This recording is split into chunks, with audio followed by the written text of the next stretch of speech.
اعوذ باللہ من الشیطان الرجیم بسم اللہ الرحمن الرحیم سبحان اللہ و بحمدہ سبحان اللہ العظیم اللہم صلی علی محمد و علی آل محمد و علی عبدہ المسیح الموعود انکا حمید مجید۔ معزز ناظرین، السلام علیکم ورحمۃ اللہ وبرکاتہ۔ خاکسار جناب شیخ صاحب کے اٹھائے گئے اعتراضات کا جواب لیے حاضر ہے۔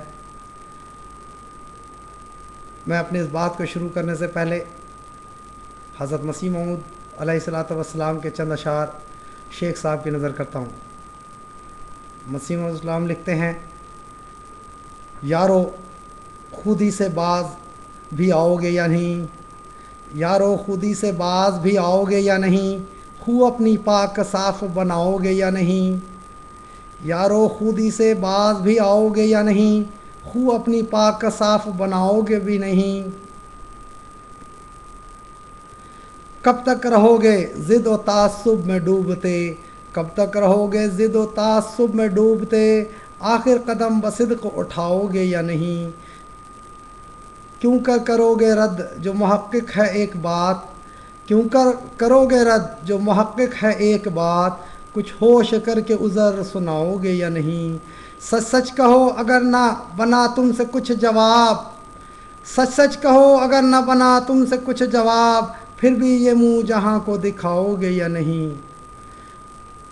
میرے پیارے بھائیو، شیخ صاحب نے اپنے اس کامنٹ میں حضرت مسیح موعود علیہ الصلاۃ والسلام پر اپنی عادت کے مطابق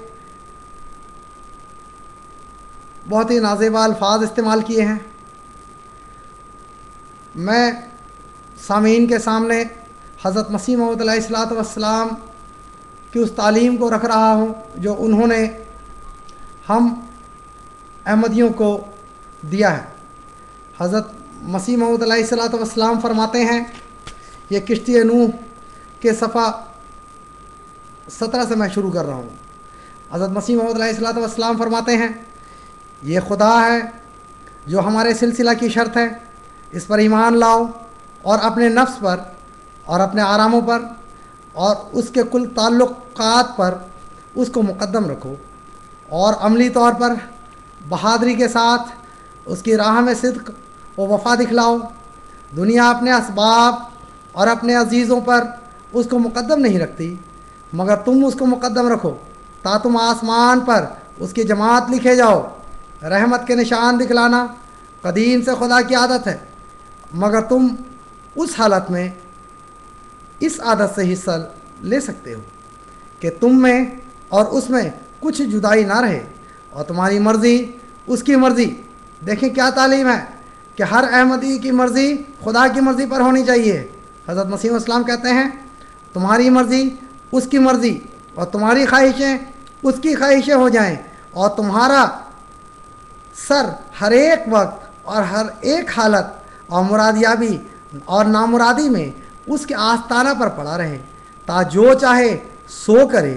اگر تم ایسا کرو گے تو تم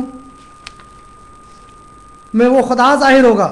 حضرت مسیح موعود علیہ الصلوۃ والسلام فرماتے ہیں، اگر تم ایسا کرو گے تو تم میں وہ خدا ظاہر ہوگا جس نے مدت سے اپنا چہرہ چھپا لیا ہے۔ پھر آگے کہتے ہیں، خدا سے ڈرتے رہو اور تقوی اختیار کرو اور مخلوق کی پرستش نہ کرو، اور اپنے مولا کی طرف منقطع ہو جاؤ، اور دنیا سے دل برداشتہ رہو اور اسی کے ہو جاؤ، اور اسی کے لیے زندگی بسر کرو، اور اس کے لیے ہر ایک ناپاکی اور گناہ سے نفرت کرو، کیونکہ وہ پاک ہے۔ چاہیے کہ ہر ایک صبح تمہارے لیے گواہی دے کہ تم نے تقوی سے رات بسر کی، اور ہر ایک شام تمہارے لیے گواہی دے کہ تم نے ڈرتے ڈرتے دن بسر کیا۔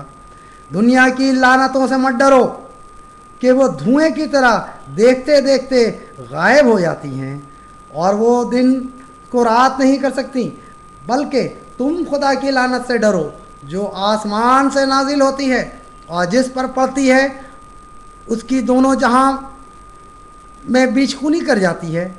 تم ریاکاری کے ساتھ اپنے تئیں بچا نہیں سکتے۔ شیخ صاحب ذرا سنیں حضرت مرزا صاحب کیا فرماتے ہیں۔ آپ کہتے ہیں کہ ان کو خدا پر ایمان نہیں ہے، یہ سنیں حضرت مرزا صاحب کیا فرماتے ہیں۔ تم ریاکاری کے ساتھ اپنے تئیں بچا نہیں سکتے، کیونکہ وہ خدا جو تمہارا خدا ہے اس کی انسان کے پاتال تک نظر ہے۔ کیا تم اس کو دھوکہ دے سکتے ہو؟ پس تم سیدھے ہو جاؤ اور صاف ہو جاؤ اور پاک ہو جاؤ اور کھرے ہو جاؤ۔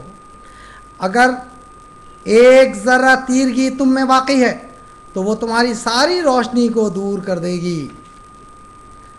پھر حضرت مسیح موعود علیہ الصلوۃ والسلام آگے فرماتے ہیں، اور تمہارے لیے ایک ضروری تعلیم یہ ہے کہ قرآن شریف کو مہجور کی طرح نہ چھوڑو، کہ تمہاری اسی میں زندگی ہے۔ جو لوگ قرآن کو عزت دیں گے، شیخ صاحب ذرا سنیں حضرت مرزا غلام احمد مسیح موعود مہدی موعود علیہ الصلوۃ والسلام کیا فرماتے ہیں۔ مسیح موعود علیہ الصلوۃ والسلام فرماتے ہیں کہ جو لوگ قرآن کو عزت دیں گے وہ آسمان پر عزت پائیں گے۔ جو لوگ ہر ایک حدیث اور ہر ایک قول پر قرآن کو مقدم رکھیں گے ان کو آسمان پر مقدم رکھا جائے گا۔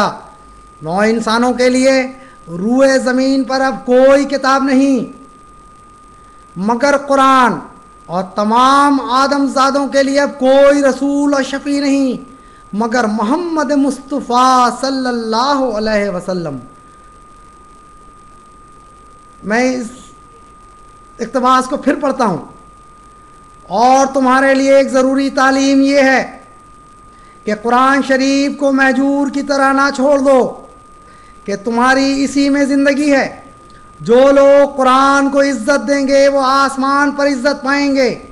جو لوگ ہر ایک حدیث اور ہر ایک قول پر قرآن کو مقدم رکھیں گے، جو لوگ ہر ایک حدیث اور ہر ایک قول کو قرآن پر مقدم رکھیں گے ان کو آسمانوں پر مقدم رکھا جائے گا۔ نو انسان کے لیے روئے زمین پر اب کوئی کتاب نہیں مگر قرآن، اور تمام آدم زادوں کے لیے اب کوئی رسول اور شفیع نہیں مگر محمد مصطفیٰ صلی اللہ علیہ وسلم۔ سو تم کوشش کرو کہ سچی محبت اس کے جلال تم کوشش کرو کہ سچی محبت اس جاؤ جلال کے نبی کے ساتھ رکھو، اور اس کے غیر کو اس پر کسی نوع کی بڑائی مت دو، تا آسمان پر تم نجات یافتہ لکھے جاؤ۔ پھر آگے حضرت مسیح موعود علیہ الصلوۃ والسلام فرماتے ہیں، سو اے وہ تمام لوگوں جو اپنے تئیں میری جماعت شمار کرتے ہو، آسمان پر تم اس وقت میری جماعت شمار کیے جاؤ گے جب سچ مچ تقوی کی راہوں پر قدم مارو گے۔ سو اپنی 5 وقتہ نمازوں کو ایسے خوف اور حضور سے ادا کرو کہ گویا تم خدا تعالیٰ کو دیکھتے ہو، اور اپنے روزوں کو خدا کے لیے صدق کے ساتھ پورے کرو۔ ہر ایک جو زکوٰۃ کے لائق ہے وہ زکوٰۃ دے، اور جس پر حج فرض ہو چکا ہے اور کوئی معنی نہیں وہ حج کرے، لیکن جو حج کرے نیکی کو سنوار کر کرو اور بدی کو بیزار ہو کر ترک کرو۔ یقیناً یاد رکھو کہ کوئی عمل خدا تک نہیں پہنچ سکتا جو تقوی سے خالی ہے۔ ہر ایک نیکی کی جڑ تقوی ہے۔ جس عمل میں یہ جڑ ضائع نہیں ہوگی وہ عمل بھی ضائع نہیں ہوگا۔ ضرور ہے کہ انواع رنج و مصیبت سے تمہارا امتحان بھی ہو جیسے کہ پہلے مومنوں کے امتحان ہوئے۔ سو خبردار ہو، ایسا نہ ہو کہ ٹھوکر کھاؤ۔ زمین تمہارا کچھ بگاڑ نہیں سکتی اگر تمہارا آسمان سے پختہ تعلق ہے۔ شیخ صاحب، میں آپ کو پھر کہتا ہوں کہ آپ کیا بگاڑ سکتے ہیں؟ ہم نے شہنشاہ کو دیکھا، ہم نے وزیر اعظم وقت کو دیکھا، ہم نے ڈکٹیٹر اور صدر مملکت کو دیکھا جو اس جماعت کے راستے میں حائل ہوا، اللہ تعالیٰ نے اس کی خاک اڑا دی۔ آپ کس کھیت کے مولی ہیں؟ آپ کو میں پھر نصیحت کرتا ہوں کہ اپنی زبان کو روک لیں، اپنے اٹھے ہوئے قدم کو روک لیں، ورنہ حضرت مسیح موعود علیہ الصلوۃ والسلام کی وہ پیشن گوئی آپ پر ضرور پوری ہوگی کہ تیری ایک روز شامت آنے والی ہے۔ السلام علیکم ورحمۃ اللہ وبرکاتہ۔